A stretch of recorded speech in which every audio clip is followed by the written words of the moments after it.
യേശുവേ നന്ദി, യേശുവേ സ്തുതി. പരിശുദ്ധ അമ്മ ജീവനോടെ പ്രത്യക്ഷപ്പെട്ട ഈ പുണ്യഭൂമിയിൽ വന്നതെന്ന് അമ്മയുടെ പ്രത്യക്ഷീകരണത്തിൻ്റെ സാക്ഷിയാക്കി എന്നെ ഉയർത്തിയതിന് ഈശോയ്ക്കും പരിശുദ്ധ അമ്മയ്ക്കും 1000 നന്ദി പറയുന്നു. എൻ്റെ പേര് ത്രേസ്യാക്കുട്ടി. ഞാൻ കോഴിക്കോട് മാനന്തവാടി കണിയാരം കത്തീഡ്രൽ ദേവാലയത്തിൽ നിന്നുമാണ് വരുന്നത്. ഞാൻ കോഴിക്കോട് മെഡിക്കൽ കോളേജിൽ നേഴ്സിംഗ് അസിസ്റ്റൻ്റായി ജോലി ചെയ്യുന്നു. എനിക്ക് ഇവിടെ വന്ന് ഒത്തിരി കാര്യങ്ങൾ പണ്ട് ഞാൻ 2003/7/2022 ഞാൻ ആദ്യമായിട്ട് ഉടമ്പടി എടുത്തത്. അതിനുശേഷം ഞാൻ 2024 ഓഗസ്റ്റ് 26 ഈ പുണ്യഭൂമിയിൽ വന്ന് ഞാൻ സാക്ഷ്യം പറഞ്ഞിരുന്നു.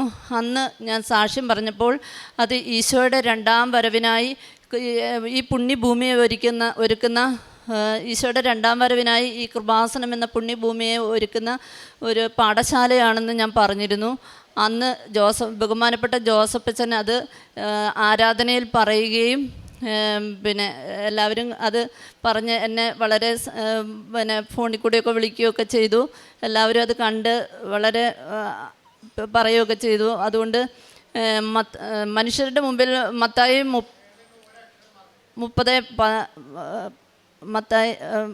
മനുഷ്യരുടെ മുമ്പിൽ എന്നെ ഏറ്റുപറയുന്നവനെ എൻ്റെ പിതാവിൻ്റെ മുമ്പിൽ ഞാനും ഏറ്റുപറയും എന്ന വചനമാണ് എന്നെ ഓർമ്മിപ്പിച്ചത്. പിന്നെ ഒന്നാമതായിട്ട് എൻ്റെ സാക്ഷ്യം എന്ന് പറയുന്നത്, എനിക്ക് എൻ്റെ സ്ഥലം വിറ്റ് കിട്ടിയതാണ്. സ്ഥലം വിൽക്കാൻ വേണ്ടി ഒത്തിരി ബുദ്ധിമുട്ടുകളുണ്ടായിരുന്നു. സ്ഥലത്തിന് വഴിയില്ലാത്ത ഒരവസ്ഥയായിരുന്നു. 10-15 വർഷമായി അത് വിൽക്കാൻ വേണ്ടി ഞാൻ ശ്രമിക്കുന്നു. പക്ഷേ ആരും വരുന്നവരെല്ലാം കണ്ടിട്ട് അത് വഴിയില്ല എന്ന് പറഞ്ഞ് പോയിരുന്നു. എന്നാൽ അതിലൊരു ഈട്ടിത്തടി ഉണ്ടായിരുന്നു. അത് എൻ്റെ ഭർത്താവിൻ്റെ ചാച്ചൻ ഒരു നീതിമാനായ മനുഷ്യനായതുകൊണ്ട് അത് വെട്ടിക്കളയാതെ അതിന് ഗവൺമെൻറ് വന്ന് അതിന് നമ്പർ ഇട്ട് പോയി. എന്നാൽ അത് വീണു പോവുകയും അത് ഗവൺമെൻറ് പിന്നെ അതിന് ഏറ്റെടുക്കാൻ വേണ്ടി ഓഫീസുകളിലൊക്കെ അതിൻ്റെ അപേക്ഷ കൊടുക്കുകയും ചെയ്തു. എന്നാൽ അത് സമയച്ചുരുക്കത്തിൻ്റെ മേൽ എനിക്കത് പെട്ടെന്ന് തന്നെ നടന്നു കിട്ടുകയും ഈട്ടിത്തടി അത് ഞങ്ങൾക്ക് തന്നെ 10-25,000 രൂപയ്ക്ക് അത് വിട്ടുതരികയും ചെയ്തു. എന്നാൽ എൻ്റെ സ്ഥലം എത്രയും പെട്ടെന്ന് വിൽപ്പന അതിനുശേഷം ഒരു SI വന്ന് എൻ്റെ സ്ഥലം എടുത്തു. എന്നാൽ ഞാൻ അതിന് മുമ്പ് പിന്നെ വിശ്വാസ പ്രമാണം ചൊല്ലി ഉപ്പിട്ട് പ്രാർത്ഥിച്ചിരുന്നു. അതിൻ്റെ ഫലമായിട്ട് മൈസൂരിൽ നിന്ന് ഒരു SI വന്ന് ആ സ്ഥലം എടുക്കുകയും അതിൻ്റെ സ്ഥലം എടുത്ത് എനിക്കൊരു 20 ലക്ഷം രൂപ കടബാധ്യതകളുണ്ടായിരുന്നു. അതെല്ലാം വീട്ടിൽ കിട്ടുകയും ചെയ്തു. രണ്ടാമതായിട്ട് എൻ്റെ സാക്ഷ്യം എന്ന് പറയുന്നത്, എനിക്ക് ഡ്യൂട്ടി എടുത്തു കഴിഞ്ഞ സമയത്ത് പിന്നെ ഒരു 12 മണിയായി ഞാൻ എഴുന്നേറ്റ് കഴിഞ്ഞപ്പോൾ എൻ്റെ മൂത്രത്തിൽ കൂടി ബ്ലഡ് പോകുന്നതായിട്ട് എനിക്ക് തോന്നി. അങ്ങനെ അത് ഒരു പുലർച്ചെ 10:30 വരെ ബ്ലഡ് പോകുകയായിരുന്നു. അങ്ങനെ ഞാൻ വല്ലാതെ വിഷമിച്ച് എനിക്ക് തല കറങ്ങുന്ന പോലെയൊക്കെ തോന്നി. ഞാൻ വീട്ടിൽ വന്ന് യൂറിൻ വേണ്ട ഡോക്ടേഴ്സ് പരിശോധിക്കാൻ പറഞ്ഞു. അങ്ങനെ യൂറിനൊക്കെ പരിശോധിക്കാൻ വേണ്ടി കൊടുത്ത് ഞാൻ വീട്ടിൽ വന്ന് കുളിച്ച് ഉടമ്പടി തൈലം വിശ്വാസ പ്രമാണം ചൊല്ലി എൻ്റെ 2 പിന്നെ ഇങ്ങനെ കിഡ്നിയുടെ ആ ഭാഗത്ത് പറ്റുകയും അതിനുശേഷം ഞാൻ എൻ്റെ അമ്മയെ എന്നെ കിടത്തരുതേ, പിന്നെ ഒരു ബൾജ് വന്ന് ഞാൻ 4 മാസം കിടന്നതാണ്, ഇനി എന്നെ കിടത്തരുതേ എൻ്റെ പൊന്നമ്മയെന്ന് പറഞ്ഞ് പ്രാർത്ഥിച്ചതിൻ്റെ ഫലമായിട്ട് ഞാൻ വിശുദ്ധ കുർബാന കഴിഞ്ഞ് തിരിച്ച് വന്ന് നോക്കുമ്പോൾ എൻ്റെ മൂത്രത്തിൽ കൂടി ഒരു തുള്ളി പോലും ബ്ലഡ് പോകാതെ ക്ലിയർ മൂത്രമായി മാറുകയും ചെയ്തു. ഇതാണ് എൻ്റെ പരിശുദ്ധ അമ്മ ചെയ്തു തന്ന ഏറ്റവും വലിയ സാക്ഷി എന്ന് പറയുന്നത്. മൂന്നാമതായിട്ട് എനിക്ക് നടുവിൻ്റെ ഭാഗത്ത് 3 ബൾജും കഴുത്തിൽ 1 ബൾജും ഉണ്ടായിരുന്നു. അങ്ങനെ ഡ്യൂട്ടിയുടെ സമയത്ത് എനിക്ക് ഒരു തുള്ളി പോലും നടക്കാൻ പറ്റാതെ ഞാൻ വീണുപോയി. അങ്ങനെ പിന്നെ 4.5 മാസം ഞാൻ കിടപ്പിലായിപ്പോയി. അങ്ങനെ കിടപ്പെല്ലാം കഴിഞ്ഞ് പതുക്കെ ഞാൻ എഴുന്നേറ്റ് ബെൽറ്റെല്ലാം ഇട്ട് ഞാനിവിടെ ഉടമ്പടി പുതുക്കാൻ വേണ്ടി വന്നു. അന്ന് ഞാൻ അച്ഛനെ കണ്ടു, ബഹുമാനപ്പെട്ട ജോസഫച്ചനെ കണ്ടു. ജോസഫച്ചൻ എൻ്റെ കഴുത്തിൽ സൈത്ത് പുരട്ടുകയും നടുവിൽ കൈവച്ച് പ്രാർത്ഥിക്കുകയും ചെയ്തതിൻ്റെ ഫലമായിട്ട് തിരിച്ചു പോയ സമയത്ത് എനിക്ക് പിന്നെ പോകുന്ന സമയത്ത് എനിക്ക് ബെൽറ്റ് ഊരുകയും ഞാൻ മരുന്നെല്ലാം നിർത്തി. വളരെ ഇപ്പം എനിക്ക് ജോലിയിലൊന്നും പിന്നെ ബുദ്ധിമുട്ട് അനുഭവപ്പെടുന്നേ ഇല്ല. അപ്പോൾ അത്രയും വളരെ സൗഖ്യം തന്ന പരിശുദ്ധ അമ്മയ്ക്കും ഈശോയ്ക്കും 1000 നന്ദി. പിന്നെ എനിക്ക് സുഖമില്ലാത്ത സമയത്ത് ഒരു വാഹനം വേണമെന്ന് ഞാൻ ആഗ്രഹിച്ചിരുന്നു. അതും എനിക്ക് പരിശുദ്ധ അമ്മ എത്രയും പെട്ടെന്ന് അത് സാധിച്ചു തന്നു. അമ്മ എന്ത് കാര്യങ്ങൾ എനിക്ക് സാധിച്ചു തരുന്നത്. ഓഗസ്റ്റ് 15-ാം തീയതിയാണ് എൻ്റെ മോൻ്റെ ഒത്തുകല്യാണം. എൻ്റെ മോൻ ജർമ്മനിക്ക് പോയത്, ഇപ്പം നേഴ്സിങ്ങിന് പോയത്, അതൊക്കെ ഞാനിവിടെ വന്ന് സാക്ഷ്യം പറഞ്ഞതാണ്. ജർമ്മനിക്ക് പോയത് സെപ്റ്റംബർ 8. അങ്ങനെ അമ്മയുടെ വിശേഷമുള്ള ദിവസങ്ങളിലാണ് എനിക്ക് എല്ലാം അമ്മ സാധിച്ചു തരാറുള്ളത്. എൻ്റെ മൂത്ത മോൻ്റെ ജനനം എന്ന് പറയുന്നത് ഡിസംബർ 25-ാം തീയതിയാണ്. അപ്പോൾ അമ്മയുടെ വിശേഷമുള്ള ദിവസങ്ങളിലൊക്കെയാണ് എനിക്ക് എല്ലാ കാര്യങ്ങളും എനിക്ക് അമ്മ സാധിച്ചു തരാറുള്ളത്. പ്രേക്ഷിത പ്രവർത്തനം എന്ന് പറയുന്നത് ഞാൻ പത്രം എല്ലായിടത്തും കൊണ്ടുപോയി കൊടുക്കും. അതായത് എൻ്റെ കോളേജിൽ ഞാൻ ചെസ്റ്റ് ഹോസ്പിറ്റലിലാണ് വർക്ക് ചെയ്യുന്നത്. ചെസ്റ്റ് ഹോസ്പിറ്റലിൽ തന്നെ ശ്വാസം മുട്ടുള്ള രോഗികളാണ് ഏറ്റവും കൂടുതലുള്ളത്. അവർക്ക് ഈശോയെയും മാതാവിനെയും എല്ലാം പറഞ്ഞു കൊടുത്ത് അവരോട് ഞാൻ പറയും. അപ്പോൾ കൃപാസനത്തെക്കുറിച്ച് കൂടുതൽ കാര്യങ്ങൾ, ഈശോയെയും പരിശുദ്ധ അമ്മ ജീവനോടെ പ്രത്യക്ഷപ്പെട്ട സ്ഥലമാണ് എന്ന് കൂടുതലായി പറയും. അപ്പോൾ കുറേ പേര് എൻ്റെ കൂടെ വട്ടം കൂടി നിൽക്കും. അപ്പോൾ പണ്ട് ഈശോ ഇങ്ങനെ ഈശോ ഇങ്ങനെ സ്വർഗരാജ്യത്തെക്കുറിച്ചൊക്കെ പറയുന്ന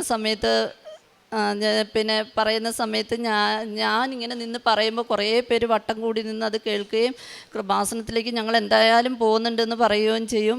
അങ്ങനെ പിന്നെ ക്യാൻസർ വാർഡുകളിലെല്ലാം പോയി ഈശോയെയും മാതാവിനെയും കുറിച്ച് ഞാൻ പറയാറുണ്ട്. പിന്നെ ഡെസ്റ്റിറ്റ്യൂട്ടായ പേഷ്യൻസൊക്കെ നമ്മുടെ വാർഡുകളിലേക്ക് കടന്നു വരുമ്പോൾ അത് ഈശോയാണ് എന്ന് കണ്ടുകൊണ്ടാണ് ഞാൻ എൻ്റെ ശുശ്രൂഷ ചെയ്യുന്നത്. എനിക്ക് ഈശോയെ കൂടുതലായി പറയാനും പരിശുദ്ധ അമ്മയെക്കുറിച്ച് സഞ്ചാരി മാതാവിനെക്കുറിച്ച് കൂടുതലായി പറയാനും എനിക്ക് സാധിക്കുന്നുണ്ട്. അതുപോലെ തന്നെ ഞാൻ ബാംഗ്ലൂരിൽ പോയപ്പോൾ എൻ്റെ മോനും മോളും അവിടെ താമസിക്കുന്ന സമയത്ത് ഞാൻ അവിടെയും കൊണ്ടുപോയി ഈ പത്രം കൊടുത്ത് ഈശോനെയും മാതാവിനെയും എല്ലാം ബസ് സ്റ്റാൻഡിലും അതുപോലെ തന്നെ പള്ളികളിലൊക്കെ കൊടുത്ത് ഈശോനെയും മാതാവിനെയും കുറിച്ചൊക്കെ പറയാറുണ്ട്.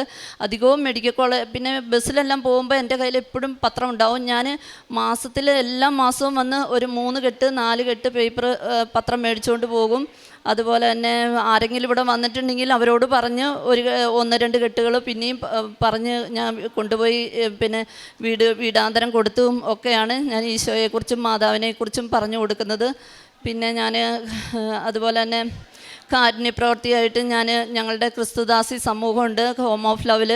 അപ്പോൾ അവിടെ അവരെ വൃദ്ധരായ മാതാപിതാക്കന്മാരെ കുളിപ്പിക്കാൻ പോകാറുണ്ട്. പിന്നെ നമ്മൾ വാർഡുകളിലാണെങ്കിലും ഡെസ്റ്റിറ്റ്യൂട്ട് പേഷ്യൻസ് വരുമ്പോൾ അവർക്ക് വേണ്ട ഭക്ഷണങ്ങളൊക്കെ കൊണ്ടു കൊടുക്കുകയും അവരുടെ വസ്ത്രങ്ങളൊക്കെ വീടുകളിൽ കൊണ്ടുവന്ന് അലക്കി കൊടുക്കാറൊക്കെ ഉണ്ട്.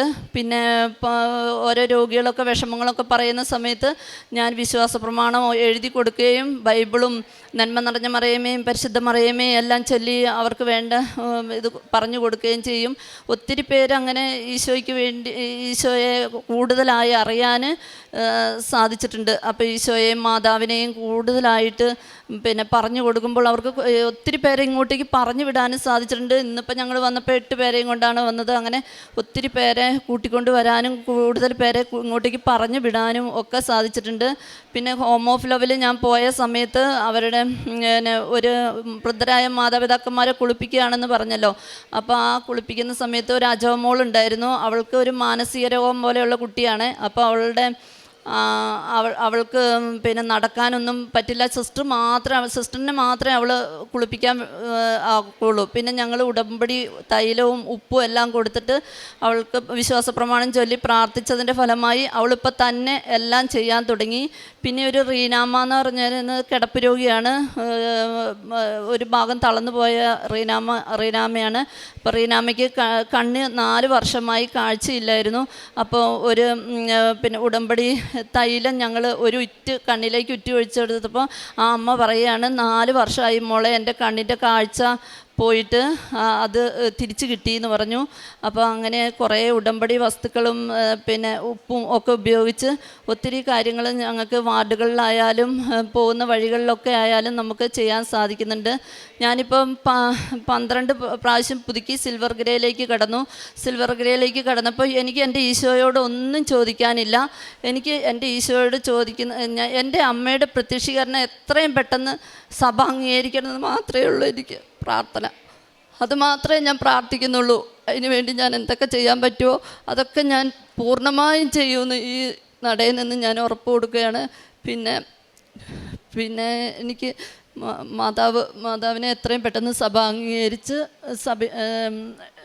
ഇതൊരു പുണ്യഭൂമിയായി ഈശോയുടെ രണ്ടാം വരവിനായിട്ട് എല്ലാവരും ഒരു 10 കന്യകമാരെ ദീപം തെളിച്ച് നിന്നതുപോലെ നമ്മളെല്ലാവരും ഈ പുണ്യഭൂമിയിൽ വന്ന് നിന്ന് പ്രാർത്ഥിച്ച് ഈ പാഠശാലയിൽ ഒരുക്കുന്ന ഈ വിരുന്ന് എല്ലാവരും ശ്രദ്ധിച്ച് കേട്ട് നമ്മൾ ഒരുങ്ങി ഈശോയ്ക്ക് വേണ്ടി ഒരുങ്ങണമെന്ന് എല്ലാവരോടും പ്രാർത്ഥിക്കുകയാണ്, എല്ലാവരോടും പറയുകയാണ്. എല്ലാവരും അതിനു വേണ്ടി പ്രാർത്ഥിക്കണം. ഈ അമ്മയുടെ പ്രത്യക്ഷീകരണമാണ് ഏറ്റവും നമുക്ക് ആവശ്യമായിട്ട് വേണ്ടത്. പിന്നെ എൻ്റെ ആത്മീയ ജീവിതം എന്ന് പറയാൻ എനിക്ക് വിശുദ്ധ കുർബാനയോ പണ്ടൊന്നും എനിക്ക് അത്ര വിശുദ്ധ കുർബാനയോട് അത്ര പ്രാധാന്യമൊന്നും തോന്നിയിട്ടില്ല. ഭർത്താവ് മരിച്ചതിന് ശേഷമാണ് എനിക്ക് പിന്നെ വിശുദ്ധ കുർബാനയോട് കൂടുതൽ തീക്ഷ്ണമായ ഒരു ഭക്തി തോന്നുകയും ചെയ്തത്.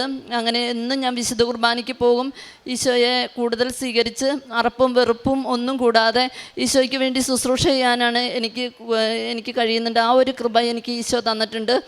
പിന്നെ ഹൈ TB ഉള്ള മനുഷ്യരുടെ ഇടയിലേക്കൊക്കെ എനിക്ക് ഇറങ്ങിച്ചെന്ന് ഒത്തിരി ഈശോയെക്കുറിച്ച് പറഞ്ഞ് ഉടമ്പടി തൈലങ്ങളും അതുപോലെ തന്നെ ഒക്കെ പിന്നെ ഉപ്പുമൊക്കെ കൊടുത്തുകൊണ്ട് അവരെ നല്ല മരണത്തിനായിട്ട് ഒരുക്കുകയൊക്കെ ചെയ്യാറുണ്ട്. വിശുദ്ധ കുർബാനയൊക്കെ ആണെങ്കിലും ഈശോയ്ക്ക് കൊടുക്കാനും വാർഡുകളിലൊക്കെ കൊണ്ടുപോയി കൊടുക്കാനും ഒക്കെ സാധിക്കുന്നുണ്ട്. ഇങ്ങനെ പിന്നെ ഇവിടുത്തെ ഓരോ ചൊവ്വാഴ്ചത്തെ ആരാധനകൾ, അതുപോലെ തന്നെ 5:30 മണിയിലെ അനുഗ്രഹദിന പ്രാർത്ഥനകൾ, ഇതെല്ലാം ഞാൻ സ്റ്റാറ്റസായിട്ട് ഇടാറുണ്ട്. പിന്നെ എനിക്ക് ജപമാല കൂടുതലായിട്ട് ചെല്ലാനുള്ള ഒരു കൃപ കിട്ടിയത് ഈ കൃപാസനം എന്ന പുണ്യഭൂമിയിൽ വന്നതിന് ശേഷമാണ്. അപ്പോൾ കൃപാസനം എന്ന പുണ്യഭൂമി എന്നത് നമ്മുടെ ഈശോയുടെ രണ്ടാം വരവിന് വേണ്ടിയിട്ട് നമ്മളെ ഒരുക്കുന്ന ഒരു പാഠശാല തന്നെയാണ്.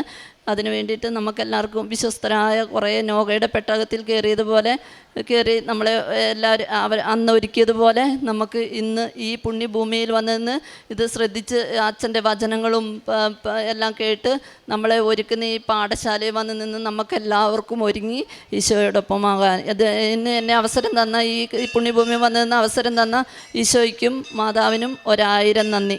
സങ്കീർത്തനങ്ങൾ 25-ാം അധ്യായം 10 മുതലുള്ള വാക്യങ്ങൾ. കർത്താവിൻ്റെ ഉടമ്പടിയും പ്രമാണങ്ങളും പാലിക്കുന്നവർക്ക് അവിടുത്തെ വഴികൾ സത്യവും സ്നേഹവുമാണ്. പരിശുദ്ധ അമ്മയുടെ പ്രത്യക്ഷീകരണ സാക്ഷിയായിട്ട് ത്രേസ്യാക്കുട്ടി കോഴിക്കോട് തൻ്റെ അനുഭവ സാക്ഷി നമുക്ക് മുമ്പിൽ പങ്കുവെക്കുകയായിരുന്നു. ഈ അമ്മയുടെ ജീവിതത്തിൽ നിന്ന് ഏറെ നാളായിട്ട് വിറ്റുപോകാത്ത സ്ഥലം വിറ്റുപോവുകയും അതോടൊപ്പം തന്നെ സമയത്തിൻ്റെ ചുരുക്കത്തിൽ പരിശുദ്ധമായ ഇടപെടലിലൂടെ ആ ഒരു സ്ഥലം വിൽക്കുവാനും അതോടൊപ്പം തന്നെ ചേർന്നുള്ള കടബാധ്യതകളൊക്കെ മാറ്റി കിട്ടുവാനുള്ള വലിയൊരു അനുഗ്രഹമുണ്ടായി. അതോടൊപ്പം തന്നെ ഈ അമ്മയ്ക്ക് കിട്ടിയ വലിയ രോഗസൗഖ്യങ്ങൾ, അത് മൂത്തത്തിൽ കൂടി ബ്ലഡ് വരുന്ന ഒരു വലിയൊരു ബുദ്ധിമുട്ടുണ്ടായിരുന്നു. എന്നാൽ അത് ഉടമ്പടിയോട് ചേർന്ന് കൊണ്ടും തൻ്റെ കിഡ്നിയുടെ ഭാഗത്ത് ഉടമ്പടി തൈലമൊക്കെ കുരിശു വരച്ച് വിശ്വാസ പ്രമാണം ചൊല്ലി വിശ്വാസത്തോടുകൂടി പ്രാർത്ഥിച്ചപ്പോഴും അത് വലിയ അനുഗ്രഹമായിട്ട് മാറിയത് സൗഖ്യം നൽകിയാണ്. അതോടൊപ്പം തന്നെ തൻ്റെ നട്ടലിനും കഴുത്തിനും ബൾജിൻ്റെ പ്രശ്നങ്ങളുണ്ടായിരുന്നത് ബെൽറ്റൊക്കെ ഇട്ടുകൊണ്ട് നടക്കണമെന്ന് പറയുക. ചെന്നാൽ ഇവിടെ വന്ന് ജോസഫ് അച്ഛൻ്റെ കൈവപ്പ് ശുശ്രൂഷയിലൂടെ ഇവിടുന്ന് പോകുമ്പോൾ ബെൽറ്റൊക്കെ മാറ്റി നിർത്തിക്കൊണ്ട് ഒരു ഉറച്ച വിശ്വാസത്തോടെയാണ് പോവുക. പിന്നെ മുമ്പോട്ടുള്ള ജീവിതത്തിൽ ഈ നടുവിനെന്ന അസ്വസ്ഥതയൊക്കെ പൂർണ്ണമായിട്ടും പരിശുദ്ധ അമ്മ മാതാവ് എടുത്ത് മാറ്റി അനുഗ്രഹിച്ചുവെന്ന് ഈ അമ്മയുടെ വാക്കുകളിൽ തന്നെ നമുക്ക് പൂർണ്ണമായിട്ടും വിശ്വസിക്കുവാനായിട്ട് സാധിക്കും. അതുകൊണ്ട് നമ്മുടെ പ്രേക്ഷിത ജീവിതമാണെങ്കിലും കാരുണ്യ പ്രവൃത്തികളാണെങ്കിലും വളരെയേറെ വ്യക്തമായ ഉടമ്പടി നിറച്ച വസ്തുക്കളുടെ ഉപയോഗം എപ്രകാരം ഈ ഒരു കാരുണ്യ പ്രവൃത്തികളിലും പ്രേക്ഷിത പ്രവർത്തനങ്ങൾ ഉപയോഗിച്ചുവെന്ന് ഈ അമ്മ നമുക്ക് മനസ്സിലാക്കി തരിക ചെയ്യുന്നുണ്ട്. ഹോം ഓഫ് ലവിലെ അന്ത്യവാസികളോടാണെങ്കിലും അവിടുത്തെ അമ്മമാരാണെങ്കിലും മക്കളോടാണെങ്കിലും എത്രമാത്രം സ്നേഹത്തോടും ഈശോയെ കണ്ടുകൊണ്ട് ശുശ്രൂഷ ചെയ്യുവാനുള്ള വലിയ അനുഗ്രഹങ്ങളാണ് ഈ അമ്മയ്ക്ക് ലഭിക്കുകയുണ്ടായത്. ഇന്ന് വരെ ഈ അമ്മയുടെ ജീവിതത്തിൽ അമ്മ നൽകി അനുഗ്രഹിച്ച എല്ലാ നിയോഗങ്ങളെയും പരിശുദ്ധ അമ്മയുടെ പ്രത്യക്ഷത്തിൻ്റെ സാക്ഷികളായിട്ട് മാറ്റാൻ ഈ അമ്മ ഇനി അനുഗ്രഹിക്കട്ടെ നമുക്ക് പ്രാർത്ഥിക്കാം. ഒപ്പം നമ്മുടെ എല്ലാവിധമായ നിയോഗങ്ങളും ആവശ്യങ്ങളും പരിശുദ്ധ അമ്മയുടെ പ്രത്യക്ഷത്തിൻ്റെ സാക്ഷികളായിട്ട് മാറ്റാൻ നമ്മളെയും അനുഗ്രഹിക്കണമേ എന്ന് നമുക്ക് പ്രാർത്ഥിക്കാം. അത്യപൂർവ ദൈവാനുഭവങ്ങൾ ഇനി നിങ്ങൾക്കും സ്വന്തം. ഈ യൂട്യൂബ് ചാനൽ ഇതുവരെ സബ്സ്ക്രൈബ് ചെയ്തിട്ടില്ലെങ്കിൽ ഇപ്പോൾ തന്നെ സബ്സ്ക്രൈബ് ചെയ്യുക. ഈ വീഡിയോ ഇപ്പോൾ തന്നെ നിങ്ങളുടെ സുഹൃത്തുക്കൾക്ക് ഷെയർ ചെയ്തുകൊണ്ട് കർത്താവിൻ്റെ പ്രേക്ഷിതരാകുക.